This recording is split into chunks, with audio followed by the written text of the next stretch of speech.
The process of memory formation. Memory formation begins in the hippocampus, a seahorse-shaped structure deep in the brain that acts as a temporary processing center. When we experience something, neurons in our brain fire together, creating electrical patterns that represent that experience. This process, called encoding, involves converting sensory information into a form that can be stored. The strength of these neural connections is enhanced through a process called long-term potentiation, or LTP, where repeated stimulation of the same neural pathways makes them more efficient.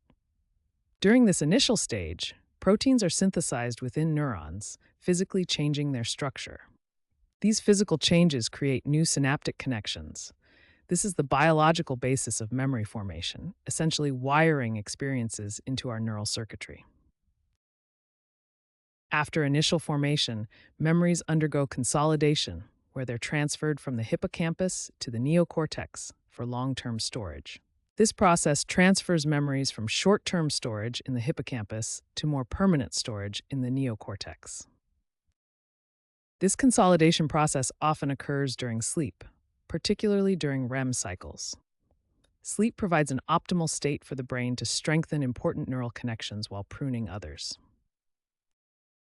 The brain doesn't store memories like complete recordings, but rather as reconstructions of key elements distributed across different brain regions. Semantic memories, like facts and concepts, are primarily stored in the temporal lobes. Procedural memories, or skill memories, involve the cerebellum and motor cortex.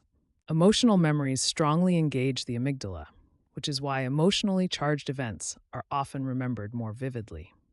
These regions are interconnected, forming a distributed network for storing different aspects of the same memory.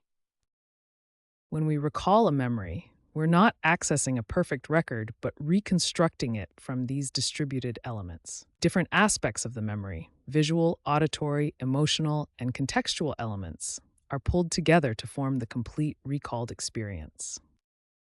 This explains why memories can change slightly each time they're retrieved, a process called reconsolidation.